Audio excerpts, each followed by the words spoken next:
चले भाई, शुक्रवार की सुबह इस टायरिंग हफ्ते का आखिरी कारोबारी सत्र। It's Friday.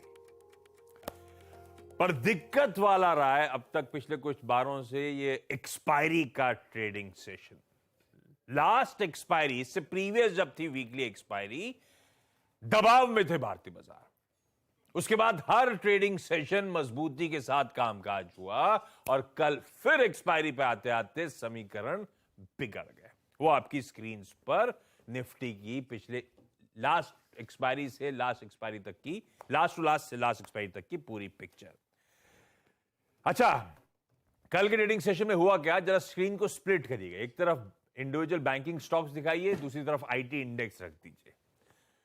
जाते जाते बैंक्स में कल कुछ शार्प कट्स देखने को मिले थे। कोई इंडसइंड बैंक, कोई आईसीआईसीआई बैंक, कोई एक्सिस, कोई एचडीएफसी, कोई कोटक दबाव में नजर आए थे। और इनके सामने साथ साथ आईटी तो खैर ये सेकंड हाफ का पेन था बैंक्स का लाजली, और आईटी तो खैर सुबह से ही दबाव गहराता ही चला गया और दिन के लोज पे जाके ये इंडेक्स बंद होता हुआ नजर आया। ऐसे में ये जो कल का दबाव था, ये क्या सिर्फ एक्सपायरी रिलेटेड पेन था या रीडिंग कुछ और कहती है? और क्या वो अब तक का टेक्सचर जो था, दायरे में बाजार, लोअर चैनल पे खरीदारी करने का मन, क्या वो टेक्सचर बदल गया है? इस पे डिटेल में आगे बातचीत करूंगा, लेकिन पहले आज कहां का नजर होगी। फ्राइडे एंजॉय करिए, लेकिन जो कुछ नजर है उसमें एक तो वो जो कल शाम को आने थे यूरोजोन का जीडीपी या यूएस का वो जॉबलेस क्लेम्स की रिपोर्ट, उस पर चर्चा कर ही लेंगे। नीरज जी बगल में बैठे हुए हैं। प्लस भाई किसी नेशनल स्टॉक एक्सचेंज ने अपनी एक्सपायरी बदली क्योंकि कंपटीशन इंटेंसिफाई कर रहा था। तो बताना जरूरी है अब से कि सेंसेक्स और बैंकेक्स की वीकली एक्सपायरी का दिन आज। क्यों नहीं बताना, वो भी बताना चाहिए। तो भाई वाकई वहां पे एक्शन पिकअप हो रहा है, वॉल्यूम्स पिकअप हो रहे हैं, आप ट्रेडर बंधु वहां पे फोकस कर रहे हैं, तो अब से ये भी मेंशन ठीक है। सेंसेक्स और बैंकेक्स की वीकली एक्सपायरी की तैयारी भी करेंगे। क्यूज हैं 30 पॉइंट ऊपर एसजीएक्स की तरफ से, यानी कि हल्के हरे निशान के साथ भारतीय बाजार आज कामकाज का आगाज करेंगे, शुरुआत करेंगे इस तरह से। सिंगापुर में निफ्टी हमारा ट्रेड कर रहा है। पूरा एशिया प्लीज क्विकली स्क्रीन पर रख दीजिएगा और उसके बाद रख दीजिए यूएस का बाजार। एशिया में मिला जुला कामकाज, और यूएस में कल एटलीस्ट यूएस का सेशन बड़ा स्ट्रांग था। आपकी स्क्रीन पे 0.5% से 1% की मजबूती। कोई डाउ 0.5%, कोई नैस्डैक 1% उछला। और इंटरडे चार्ट रखिएगा स्क्रीन पे। एक फ्लैट शुरुआत, ट्रेंडिंग डे, दिन के हाईस पे जाके यूएस का बाजार डाउ बंद हुआ, ये आपकी स्क्रीन पर। और आज सुबह के फ्यूचर्स वैसे एकदम फ्लैट है, स्लाइटली लाल टिक्स नजर आ रहे हैं।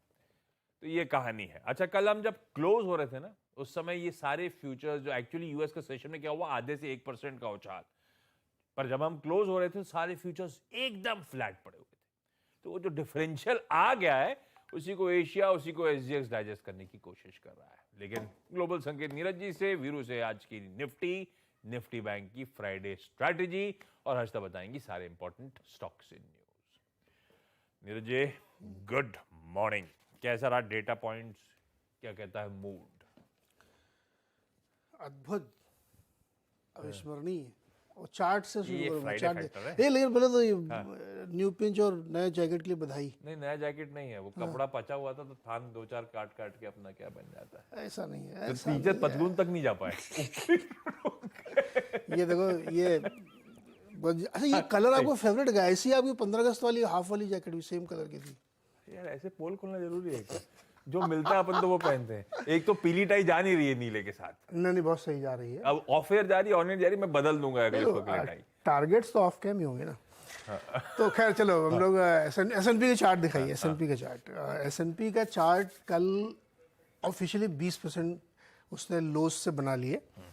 तो अब आप उसको कह सकते हैं ये बुल मार्केट का चार्ट है। ये देखिए, और जाते थे अच्छा एक्यूमुलेशन भी हुआ है, एकदम हाईस पे जाके बंद हुआ। बहुत ही शानदार चार्ट है। और आप देखिए आखिरी में 3-4 जो बार दिख रहे हैं ना, पहाड़ टाइप के, वो भयंकर खरीदारी देखने को मिली। अगेन टेक स्टॉक्स ने लीड किया, और उसके बाद फिर एसएनपी में आया, और ये लगातार रैली बनी है। इसको ताकत कहाँ से मिली? ताकत जो बेरोजगारों का नंबर आया है वो बढ़ के आया है, यानी अक्टूबर 2021 के लो से चला गया है, काफ़ी नंबर बढ़ के आया। तो उससे लोग बहुत खुश थे कि अब फेड को ऐसा भरोसा हो जाएगा कि जो वो कोशिश कर रहे हैं उसकी वजह से जॉब मार्केट अब कमज़ोर हो रहा है, टूट रहा है। 2,53,000 के आसपास आने चाहिए थे, फोरकास्ट था 2,35,000 का, आए हैं 2,61,000। तो नंबर ऑफ बेरोजगार बढ़ गया। कंफर्ट वाला आंकड़ा है। हाँ, बहुत ही, इसलिए तो मार्केट चला है। अगले हफ्ते की पॉलिसी से पहले तो जो ऑड एंड इवन का एक आंकड़ा चलता है ना कि फेड बढ़ाएगा कि नहीं बढ़ाएगा, पॉज करेगा, अब वो 73% तक चला गया है कि पॉज हो जाएगा। इस बार पॉज हो जाएगा। 73%। 73% मानने कि इस बार पॉज कर देगा फेड, और ये पॉज कुछ समय तक हो सकता है चले, फिर कट के बारे में सोचेंगे। पहले तो पॉज होगा ना, एकदम से कट नहीं करेंगे, पहले पॉज। तो इस फ्रेमवर्क में ये मार्केट को आप देखिए क्या ज़बरदस्त इसने रैली दिखाई है। बट अगेन, आप जो लोग डीपली देखना चाहते हैं तो इसमें टेक की ही लीड है। यहाँ पे टेक स्टॉक्स ने ही इसको लीड किया है। अब ये मार्केट थोड़ा सा ग्रीडी भी होता जा रहा है, क्योंकि जिस तरीके से इसमें रैली बन रही है तमाम चीज़ों को इग्नोर करते हुए, वो है। अब इसमें एक छोटा सा पॉइंट ये जोड़ दूँ कि जॉब डेटा अगर आप वीक ऑन वीक देख रहे हैं तो आपके लिए बहुत खुश होने की बात है, लेकिन अगर आप इसको एनालाइज करके देखेंगे तो बहुत ज़्यादा फ़र्क अभी भी नहीं पड़ा। अभी भी नंबर जो है इसके 1.76 मिलियन है, जो कि ऊपर ही है, यानी बहुत ज़्यादा कंफर्ट जोन वाला नंबर अभी भी एनालाइज बेसिस पे नहीं है। लेकिन वीकली बेसिस पे जिस तरह से नंबर टूटे हैं वो है, और वो टूटे इसलिए क्योंकि पिछले 4 महीनों में सबसे ज़्यादा नौकरियां गई हैं पिछले 1 साल के मुकाबले। तो मुझे लगता है कि आज तो रिजॉइस वाला है। वैसे भी 30 जून तक मेरी डेट है, उस तक मार्केट में कोई दिक्कत आने वाली नहीं है। अब अगर सब कुछ चल रहा है, S&P चल रहा है, डाउ चल रहा है, डाउ लगातार 30 दिन, डाउ के कंपोनेंट में थोड़ी IT भरा हुआ है, इसलिए तेज़ी चल रही। तो मुझे लगता है कि सॉलिड तेजी का ग्रुप है। आप कुछ माइम में कुछ बोल रहे मेरे को बताया जा रहा है, मैं तो छोड़िए, बुरा मान जाएंगे। बताओ। दिल्ली की कोई खबर आ रही थी। अच्छा, छोड़ देते हैं। वीरू के लिए खबर है। अच्छा, आज का ये अच्छा, बीच में अभी खबर आ रही है कि डोनाल्ड ट्रंप साहब को फॉर्मली पहले US प्रेसिडेंट बन गए, प्रेसिडेंट या फॉर्मर प्रेसिडेंट, अदरवाइज जैसा भी देखना हो, जो इंडिक्ट करेगा फेडरल क्रिमिनल मंगलवार को जेल जाएंगे वो। अभी इंडिक्ट कर दिया है, मतलब कि फॉर्मली बता दिया कि हमारे पास पुख्ता सबूत है। अभी कोर्ट तो फैसला लेगा ना। हाँ, अभी क्या वहाँ एक बड़ा ट्रिकी सिस्टम है। जैसे आपको याद होगा पिछली बार भी इंडिक्ट किए गए थे, लेकिन उस इंडिक्शन के बाद वो जेल नहीं गया, वो तो सिर्फ पेशी करके चले गए थे अपने रिजॉर्ट चले गए थे, मारा बो क्या। इस बार कह रहे हैं कि इन्होंने जो क्लासिफाइड डॉक्यूमेंट अपने घर में रख लिए थे और दिखाए नहीं थे, उस आरोप में इनको जेल जाना पड़ सकता है। तो चूंकि सरकार चाहे, इन्होंने क्या किया, बाइडन जी के ऊपर भी आरोप लगाया कि उन्होंने कितने $50 मिलियन का घूस खाया है। तो जिस दिन ये आरोप लगाया उसी दिन उस कोर्ट ने इंडिक्ट कर दिया इनको। तो अब ट्यूसडे बहुत इंपॉर्टेंट है, अगर दिखे जेल जाते हैं कि नहीं जाते हैं। हालांकि ये पॉलिटिकल लड़ाई है, हो सकता है ना भी जाए, क्योंकि वहाँ के रूल्स बहुत ही डिफरेंट है किसको जेल भेजा जा सकता है। और मान लो जेल चले भी गए 1 हफ्ते के लिए, तब भी इनको चुनाव लड़ने से रोकना मुश्किल है। तो इसलिए लेकिन बड़ी घटना जाएंगे तो पॉलिटिकल क्लाउड भी हो सकता पड़ जाए। अरे बहुत सिंपैथी गेन हो रही है इनको, तो बड़ी खबर है। लेकिन ये यहाँ वहाँ पे कोई यंग लीडर नहीं बचे क्या? है ना, डिसेंटिस, अरे उनके खिलाफ भी मुकदमा हो गया। मजे की बात ये, अभी पॉलिटिकल चर्चा आप कर रहे हो, जो डिसेंटिस इन्हीं की पार्टी के, मतलब रिपब्लिकन के थे, वो कह रहे थे हम बने, उनके ऊपर भी एक मुकदमा दायर हो गया। अच्छा, ग्लोबल संकेत भाई बहुत पॉजिटिव फ्राइडे के लिए ऐसा ये बोल रहे हैं। कल की जो जॉब्स रिपोर्ट, जॉबलेस क्लेम्स की रिपोर्ट आंकड़े आए, उसमें महंगाई भत्ता या क्या, महंगाई भत्ता नहीं, सॉरी, जॉबलेस क्लेम्स का भत्ता, बेरोजगारी भत्ता, बेरोजगारी भत्ता जो है ज्यादा लोग क्लेम कर रहे हैं। ये फेड के लिए अच्छी खबर है, क्योंकि इससे पहले की जॉब्स रिपोर्ट कहती थी कि वेजेस रिड्यूस हो रही हैं, और अब इस तरह का आंकड़ा आता हुआ तो कंफर्ट दे रहा है अगले हफ्ते की फेड पॉलिसी से पहले। इसलिए यूएस में ताबड़तोड़ तेजी, और हमारे लिए भी संकेतों को लेकर कोई दिक्कत नहीं। ऐसे में भी कल का निफ्टी रख दीजिएगा स्क्रीन पे।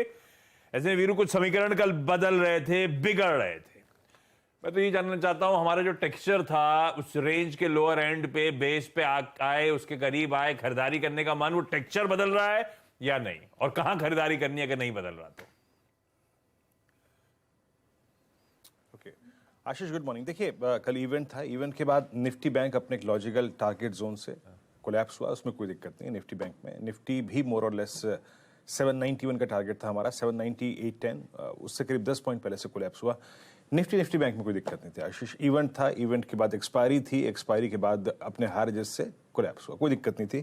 लेकिन दिक्कत का सबब एक है जो मेरे आज के सेटअप को थोड़ा कॉम्प्लेक्स बना रहा है और एक क्लियर ट्रेड व्यू नहीं दे रहा है, फ्रेंकली स्पीकिंग आशीष, और वो है निफ्टी आईटी। कल एक्सपायरी हमारी well within the edges होती है आशीष, 600 के ऊपर होती, मतलब हुई भी, लेकिन वो इंटरडे का कोलैप्स नहीं होता अगर निफ्टी आईटी नहीं होता आशीष। मैं निफ्टी आईटी को इसलिए एस्टेब्लिश कर रहा हूँ क्योंकि जितने भी ट्रेड्स में क्रॉस कॉम्बिनेशन बन रहे हैं, चाहे कोई शॉर्ट या फिर लॉन्ग, उसका आधार निफ्टी के लिए कम से कम निफ्टी आईटी रहेगा आशीष। कल निफ्टी आईटी का क्लोज था at last due average 50 day exponential moving average, और वीकली सेटअप इसका बहुत खराब है। मतलब वीकली पे जो कल कैंडल बनी है, जो कि आज फॉर्म होगी, पूरी होगी, उसका सेटअप भी खराब नजर आ रहा है। तो मेरे लिए एक सबसे बड़ा रिस्क है निफ्टी आईटी, शुरू में मैं एस्टेब्लिश कर रहा हूँ। अप्रोच क्या रहेगी इस सेशन के लिए? देखिए, कल इंस्टीट्यूशनल फिगर्स बहुत इंप्रेसिव नहीं है, और अमूमन एक्सपायरी के दिन ऐसा होता है, तो कोई बहुत ज़्यादा इस पर एम्फेसाइज नहीं करना है। बट हाँ, 212 करोड़ रुपए की एफआईज की बाइंग, डीआईज की सेलिंग, 405 करोड़ रुपए की इंडेक्स बेचा उन्होंने, करीब 442 करोड़ रुपए का, थोड़े शॉर्ट थोड़े लॉन्ग। स्टॉक फ्यूचर्स 1094 करोड़ रुपए के बेचे, यहाँ पे थोड़ी लॉन्ग अनवाइंड करी। एक्सपायरी के दिन अमूमन ऐसा होता है, इसमें कोई दरार नहीं, और इंडेक्स ऑप्शंस में फिगर्स इंडिकेट कर रही हैं कि ऑप्शंस लिक्विडेट हुए, एक्सपायरी थी। मैं इस सेशन को कैसे अप्रोच करूंगा आशीष? अगर आप आज के सेशन को देखें, मतलब जो नया वीकली कॉन्ट्रैक्ट कमेंस हो रहा है आज 9 तारीख से, और जो कि एक्सपायर होगा 15 जून को, उसमें कल के कोलैप्स के बाद एंड स्पेशली निफ्टी आईटी को देखने के बाद एक चीज बहुत बड़ी हुई है, और वो ये हुई है कि 18,700 पे इस वीकली कॉन्ट्रैक्ट में एक अलग ही डिजिट खड़ी हुई है, कंप्लीटली ऑल टुगेदर, और वो है 18,700 की कॉल, जिसको हमने कल मिड सेशन में वॉलेट किया। 1 करोड़ का आउटस्टैंडिंग और 88 लाख कॉल बिकी। अब आप समझ लीजिए कि 18,700 की कॉल आपकी रणनीति का एक सबसे इंपॉर्टेंट भाग है। 18,700 इसे दिमाग में बिठा लीजिए, with outstanding Y of 1 crore, और नीचे 18,600 की पुट और 18,500 की पुट थोड़ा एक मीनिंगफुल वाई होल्ड करती है, but in comparison to I think 18,700 की कॉल कुछ भी नहीं आशीष, कुछ भी नहीं। ये आपकी स्क्रीन पे आशीष, ये जो ब्लू कैंडल है, ये कंप्लीटली ऑल टुगेदर डिफरेंट खड़ी हुई है, जो कि इंडिकेट करती है कि आपका प्रेशर जोन है। हालांकि 18,700 पे पुट राइटर भी हैं, बट 700 की कॉल बड़ा मीनिंगफुल वाई होल्ड करती है। मेरी अप्रोच क्या रहेगी? देखिए, पहले बेस 1 लेके आइएगा स्क्रीन पे आशीष। बेस 1 है हमारा 621,579, क्योंकि निफ्टी आईटी सारे एवरेजेस के नीचे में है, और निफ्टी बैंक भी बहुत क्लोज गया कल अपने 20 डेमा के आसपास। तो मैं इस वीकली कॉन्ट्रैक्ट में आशीष, जिस स्ट्रक्चर की आप बात कर रहे थे कि बाय ऑन डिप्स, मैं तभी करूंगा जब मुझे ट्रेड क्लोजर टू बेस 1 मिलेगा। वो एक डिफाइंड ट्रेड होगा। अगर मैं रिस्क भी ले रहा हूं तो मैं 10 डेमा के आसपास ले रहा हूं, इसी के आसपास लूंगा अगर ट्रेड लेना है buy, plus 5-10 point, otherwise no. Gap up पे नहीं आशीष, बेस 1 के नजदीक लेना है। स्टॉप लॉस 541 का रहेगा, या फिर 541, या फिर as per your pocket apatite 510 का रख सकते हैं, but by trade logical base 1 के आसपास ही बनता है। सेकेंड चीज, अगर ऊपर की तरफ रेजिस्टेंस लेके आइएगा, 18,681 710 बाइसेक्ट हो रहा है। जब आप लॉन्ग ट्रेड ले रहे हैं तो ठीक है, अदरवाइज इस जोन को आप एक प्रॉफिट बुकिंग जोन समझिए। ये पहला ट्रेड में सर्कमस्टेंसेस रख रहा हूं आशीष, अदरवाइज इसे आप प्रॉफिट बुकिंग जोन समझिए। नई तेजी बाजार में तभी आएगी आप जब 710 के ऊपर टिक जाएंगे, मतलब क्या, उस कॉल राइटर के कन्विक्शन जोन के ऊपर टिक जाएंगे, तभी आपका नया ट्रेड बनेगा। अच्छा, एक और चीज, एक गैप अप है, ठीक है, बेस 1 के आसपास इनिशियली ट्रेड आपको नहीं मिलेगा।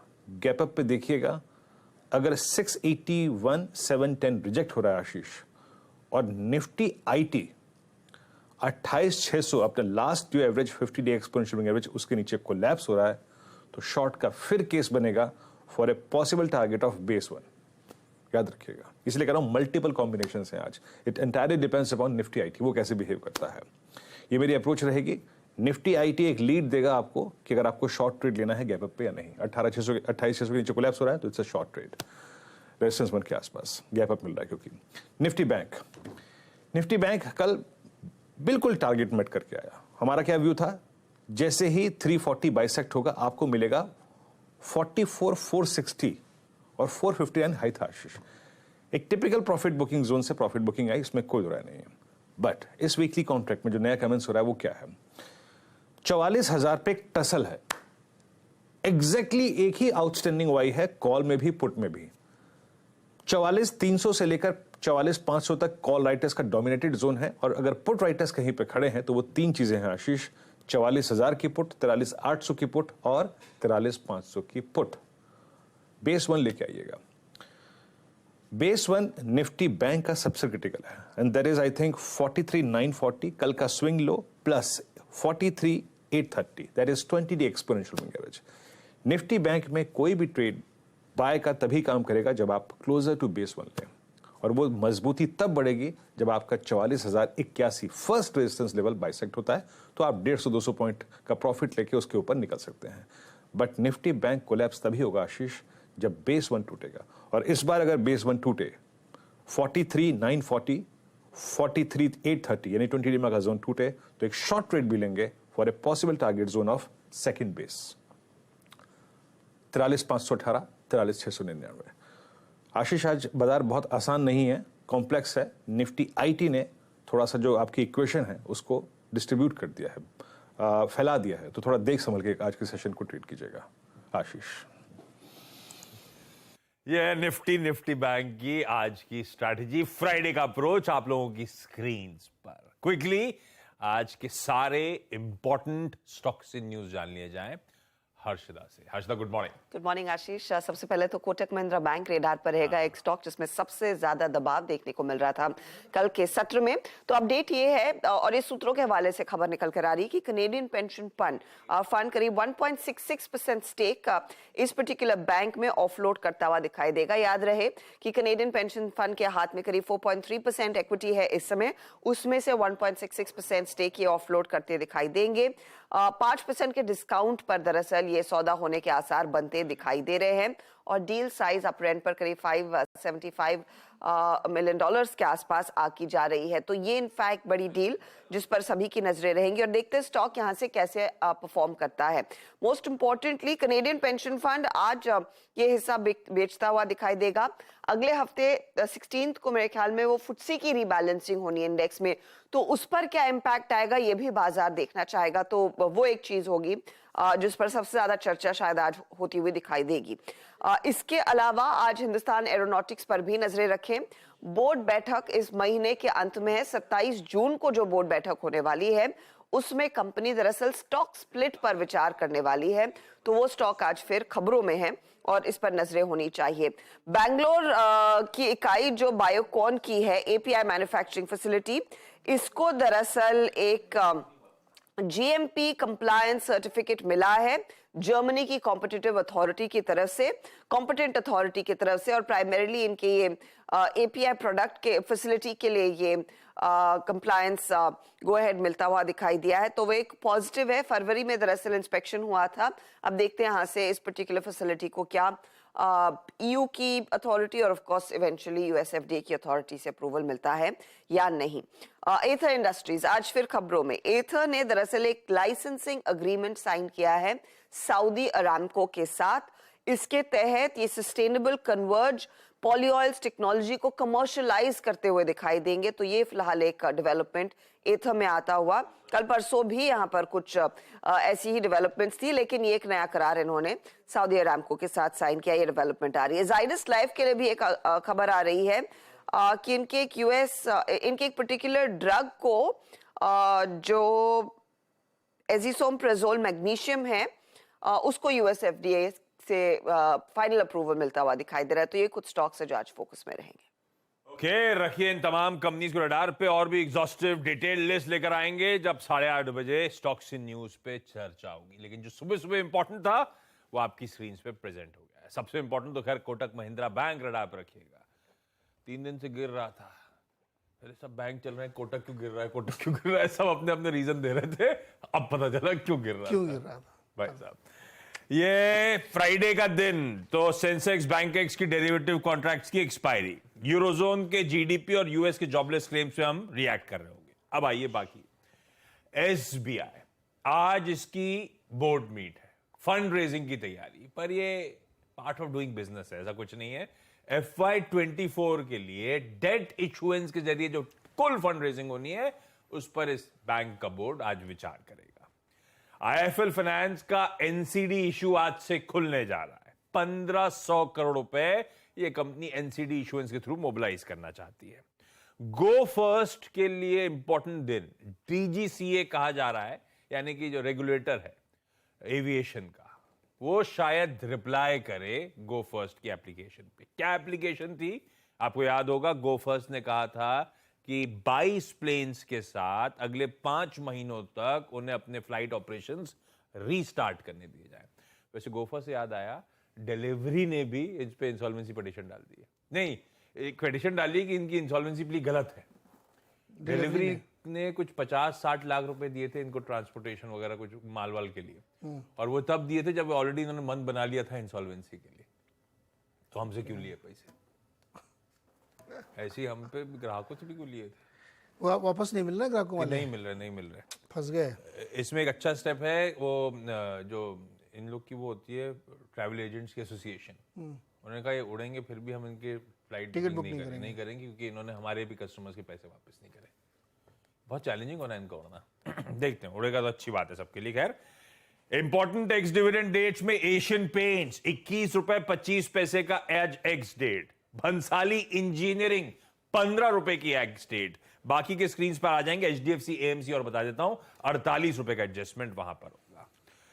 हमारे फॉरेन एक्सचेंज के रिजर्व शाम को 5 बजे आने। चाइना का सीपीआई और उनका पीपीआई दोनों आंकड़े आ जाने, कुछ ही देर में मेरे ख्याल से आ जाएंगे चाइना के नंबर्स। फ्राइडे रिलीजेस, एक तो transformers rise of the beast, ये रिलीज होने जा रही है। ये आप जो फ्रेंचाइजी देखते हैं उनके लिए है, छोड़ दीजिए आप, ये आपके लिए है। गदर एक प्रेम कथा री रिलीज होने जा रही है। अरे भाई साहब, मैं अभी लास्ट में पिछले वीकेंड मूवी देखने गया था, तो उसमें ट्रेलर आ रहा था, मुझे लगा हो सकता है उसका सेकंड पार्ट गदर 2 का है। गदर 2 का नहीं है, यही री रिलीज हो रही है, और उसमें डॉल्बी और कुछ कलर वलर करके कुछ डाला गया है, पर वो ट्रेलर नहीं चल रहा था। वो अब थी तब अच्छी लगती थी, आज नहीं देख सकते आप फिर से, लेकिन री रिलीज हो रही है। हो सकता है गदर 2 के लिए लोग री रिलीज कर रहे हो, गदर 2 ताकि आप थोड़ा सा याद कर लें क्या था वो। ओटीटी रिलीज ये आपके लिए आ गई, ब्लडी डैडी एक्सक्लूसिव प्रीमियर जियो सिनेमा में फ्री में। एक्शन थ्रिलर है शाहिद कपूर और डायना पेंटी के साथ। और इंपॉर्टेंट एक और, वीकेंड पे मेरे ख्याल से फैसला हो ही जाएगा। ICC test world championship final India versus Australia, आज डे 3 है। हर हाल में फ्राइडे संडे तक आ जाएगा अपडेट, और बड़ी चैलेंजिंग दिक्कत वाली पोजीशन में इंडिया आ चुकी है। फॉलो ऑन बचाना मुश्किल हो रहा है हमारे लिए। फैसला आ जाएगा, अदरवाइज नहीं आया किसी कारणवश तो मंडे रिजर्व डे, लेकिन मुझे लगता है इस वीकेंड तक फैसला। तो ऐसा आप लोग आई एम श्योर ग्लूड रहोगे टीवी स्क्रीन्स पर। मैं काम कर रहा हूं, ब्रेक ले रहा हूं। ब्रेक के उस पार जब लौटूंगा तो कमोडिटी करेंसी मार्केट्स की टॉप स्ट्रैटेजीज।